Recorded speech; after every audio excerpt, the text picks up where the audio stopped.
because after a couple of times of him showing them, he decided to set up a small little track again just downstairs in the kitchen, and then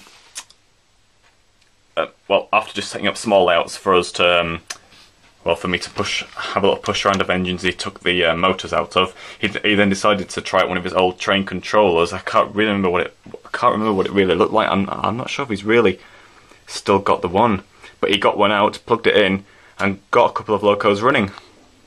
And I'm not sure if it was any of I can't remember if it's any of these in here, and I'm not sure if the first ran the Deltic on the layout up here when we started it putting it up in my room. Now, of course, when I first did that, or like when I got my Flying Scotsman train set, the room was looked pretty different white wardrobes and a different bed. Still the same carpet. I've always had this carpet. I know, of course, as I've said, as some think it's not the most ideal places to have a layout, but this carpet's, and over the years it's been warped, and it's pretty much flat, and it's not one of those where fibres come out of it easy. You know, it's not thick carpet. It's just right. And plus, if it's a carpet just that's suitable enough, it makes a soft landing. So if, well, anything does get dropped or kicked off the track, they land on a smooth surface. Yeah, I know that Hogwarts engine was my old Hogwarts engine got a bit of damage, but that wasn't from the carpet. Well, you know, if you do run one too fast, it lands on a soft but suitable surface at least. So this carpet's just right for a layout. Again, I know not the most ideal of places, but pretty much fine for a temporary layout like this. But it's hard to believe. The layout goes completely under the bed here. From there to there. It only used to be from pretty much where it is now to where my foot is. About there. Looking at it now, hard to believe it used to be that small, because the bed I used to... we'll move on to the next box in a minute, but the bed I used to have a long time ago, again, I still had this for a few months after I got my Flying Scotsman train set and the layout was much smaller, was a completely sealed smaller white bed. Well, you could get under it, but it wasn't open like this. It was sealed at both ends and impossible for a track to run under it. There was only just a large draw part, well, a large part what you could pull out and able to get access to it, but it was impossible to have a layout going in. Well, you couldn't have it like this. I suppose you could have a track going into it, but not like this. Well, couldn't be a circuit going all the way around. Well, again, the layout sometimes changes shape. As I said, my floor wasn't really made very well and slightly slopes there at that point. So I try to avoid that, or sometimes, because I've always been having the layout a larger rectangle shape, sometimes just maybe fancy having it a little bit of a different shape, just for a difference.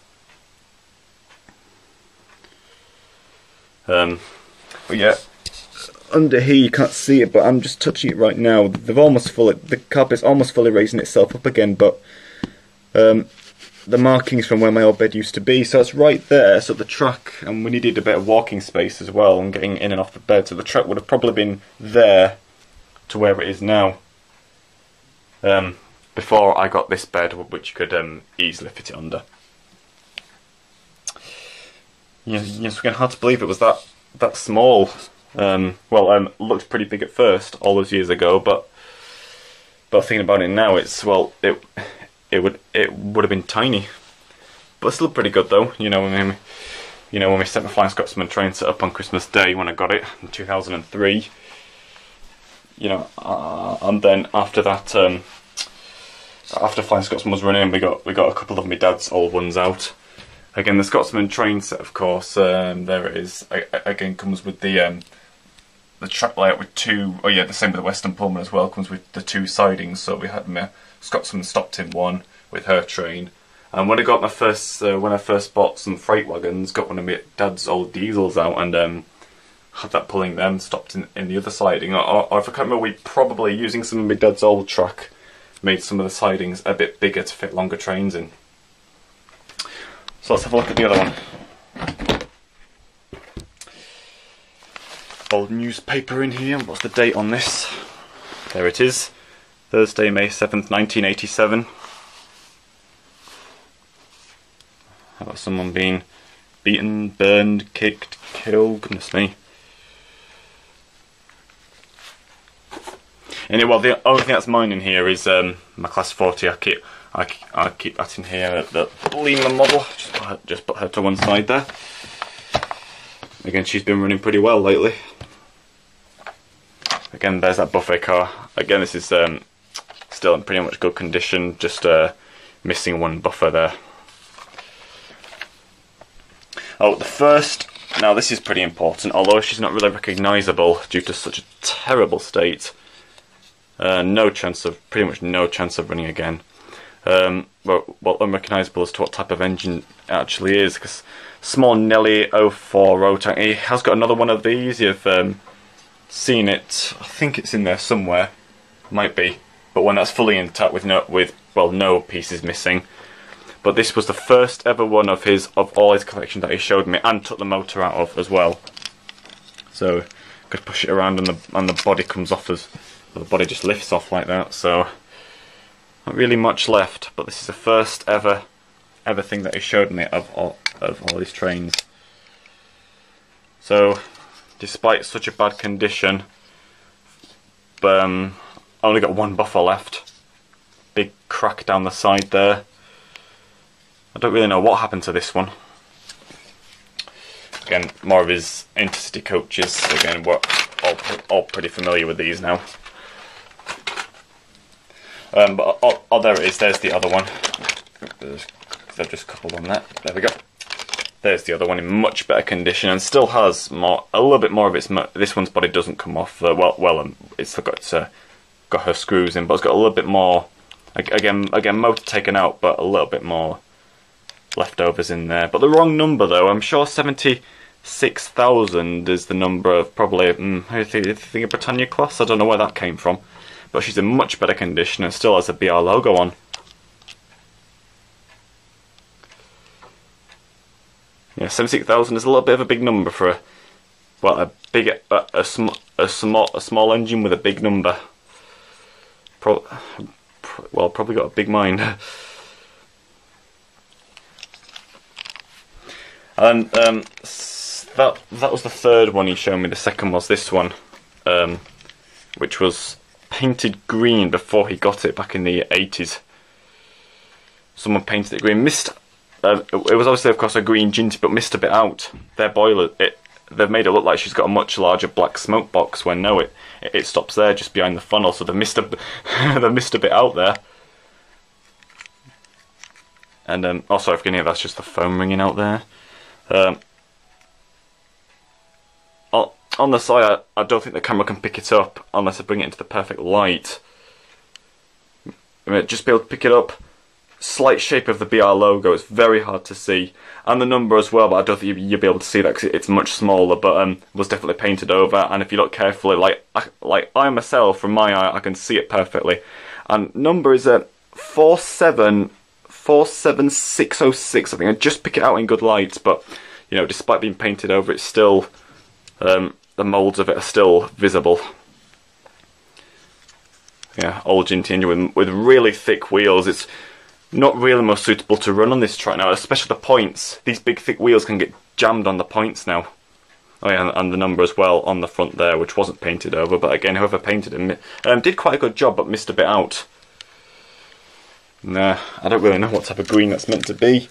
I'd say it looks more southern green, to be honest. They've sort of done like a southern green, so she can push now. So she's okay on the layout as long as there's no points.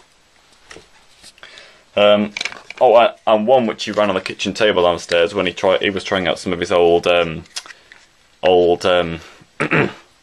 train controllers. Was his pannier tank right here. It's still got all its motor compartments there. And this one, again, we were running I had her running on the upstairs layout here, and pulling some of my Flank Scotsman coaches, but again, much thicker wheels, and she derailed a couple of times on one of the Hornby level crossings I've got.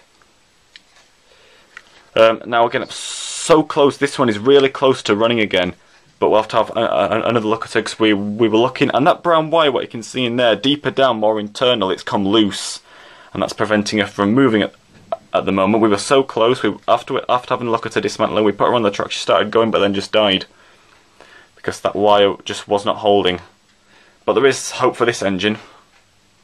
Unfortunately, lost the brass cut. Is it brass or gold part? Bronze parts. Well, the top part of her funnel, which is a bit of a shame. I checked all the boxes, all the ones she was in. She was kept in the orange box and my goods wagon's in there, but it was nowhere to be seen. But there's still hope for this engine. Again, she has a nice GWR on the side. Her number has come a bit off there, but she's number 8751. Great Western Pannier tank. And now for his most special one, his most oldest engine out of all of them. Now, he actually got a set back in the 60s, but that's not here anymore. But this one, he got in a small goods set in 1971. This locomotive is 41, well, probably just over 41, 42 years old now. B12, not really much to, well, a bit of a chip out there, and lost a number on that side. B12 61572. Again, this one's preserved on the North Norfolk Railway. Recently come out of overhaul and has been painted 8572 renumbered and LNER green, which I think she looks better in. But this number is very special. Well, to both mainly to me as well, because his first engine was an LNER Loco, this B12, and so was mine, my LNER Flying Scotsman. He got his in 71, I got mine in 2003. So a big difference apart there, but again, and she's still got all the coupling parts on, and a tender's here as well, which has still got its a little bit scratched off, but the logos are still pretty fully visible. Loco hook still on. I really hope that sometime in the near future I can film some of these engines running, especially this one. It would be great to see. Again, she needs a bit of a look at the moment. But her motor does look pretty decently, still looks pretty decently formed in there. As well as a pannier tank, there's some hope for this one as well. Pretty much dreamed of doing a video of a locomotive running that's over, that's about 42, 43 years old ago. I mean, I got it in 71, which is 41 years ago, but I don't know when this locomotive was actually made. So probably about 43 or 4 years old at the most. Well, despite most intact, that bit is kind of looks like a bit snapped off due to due to length difference. But lost a whistle, lost part on there. But she's still mostly pretty intact. There should be hope for this one running. Really hope I can do a video of at least probably the pannier tank, and I hope this one as well. Once they both get a look at, once the pannier tank's wires put back in place, and this one's motor's checked over, maybe a wheel's given a clean, a bit of lubricating. Absolutely love to get this one going back again. Oh yeah, again, as well as the pannier tank, shortly after getting Flying Scotsman again, about 5 or 6 years ago, we were running her. As I said, and with the two-siding layout with the Flying Scotsman, once we got this B12 sort of going again, she wasn't perfect, mind. We were having trouble with her, but we were having her pulling the goods train. Again, my first few loads of goods wagons, and the Flying Scotsman pulling her LNER coaches, but she wasn't on for very long. She started we started having a bit of trouble. Times she was just dying, just stopping completely. So she definitely does need a look at, but there definitely is a chance she'll be going again, and that there'll be a video of this engine sometime hopefully in the near future. Running on this layout, and probably better with the HM2000 controller. Now, despite him selling practically all of his freight wagons, he does have probably maybe 1 or 2 left. This came with the B12, this UD milk tank. He got it in a small freight set.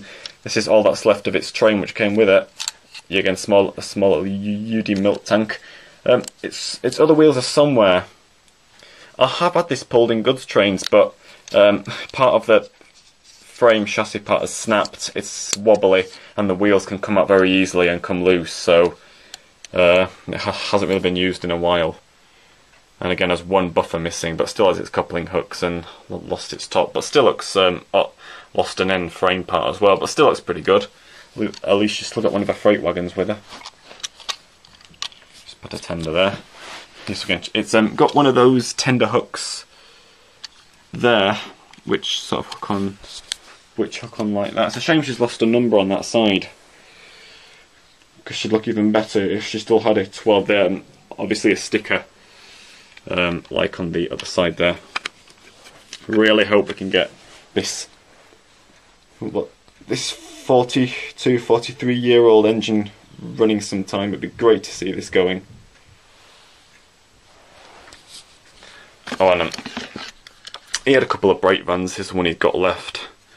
I was using this one before I got my own brake vans, but the wheels, by looking at them here, they don't look too bad, but once you put it on the track, you would think it's come off the track, but it hasn't. The wheels are really worn, and it runs with a very grinding sound to it because of its age and the worn wheels and the axles. It's it really does not sound good, this brake van.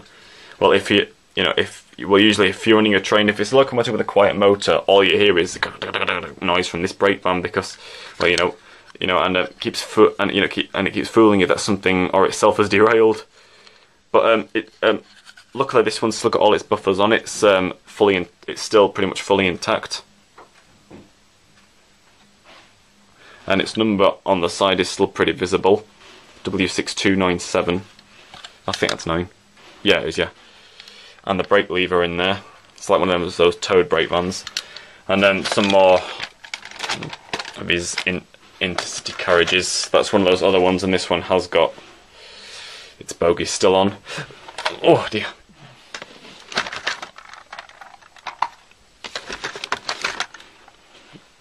That's all these carriages. Little dock diesel shunter. This one probably won't be suitable to run again because of its wheels. It's got groove parts on its wheels, probably to help grip, but track today it could cause trouble, if not a bit of damage to the rails. But this one's, again, in good condition. Still pretty much got its motor parts in there. It was big, heavy as well. There's a lot of weight to this. And oh, that triangle body shunter in there. The shunter's body in there. Motor chassis has 2 bodies, as well as the other blue one that you can just see through the box lid there. Here's the other body, which is BR Green, B002. Those Triang Hornby 060 shunter vehicles. And after that in here, I'm not really sure what that Relco thing is. I'm not sure if it's a power box or something, or a couple of old motor parts in there. Now, as I was saying, we could probably maybe get one out. I'll probably get this one out, this diesel here. And we'll get her out in a second. As well as the B12, had this one pulling my goods train as well. In my early days of the layout being upstairs in here, I get much smaller, but still pretty good. And also on the track mats as well. If it, again, up there on the shelf, we had it on the track mats. Well, the track mat now is far too small for the layout I do now. I try and get it as large as I can. Class 47 here called the Queen Mother.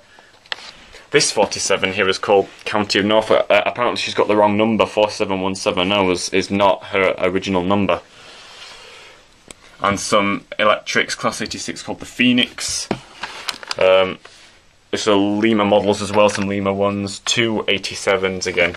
My dad, when he was younger, was pulled by every single Class 87 there is was. So Winston Churchill, and the other one, Coeur de Lion, that one.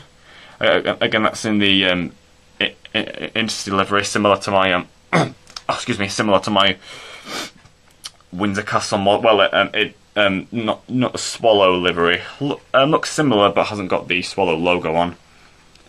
And this one's in BR blue. So old electrics as well. Oh, that was one of my newer point boxes. there's a bit of sticky lubrication stuff in there. It's kind of, cause here's a lubricating pen. I think one of them leaked and it's got a bit in here. This was part of an old goods truck. Keeps some old wheels in there. Oh, yeah. And Relco makes your train go. Looks like it's been opened. This maybe this is what I used downstairs before, you know, because it's one of those controller parts.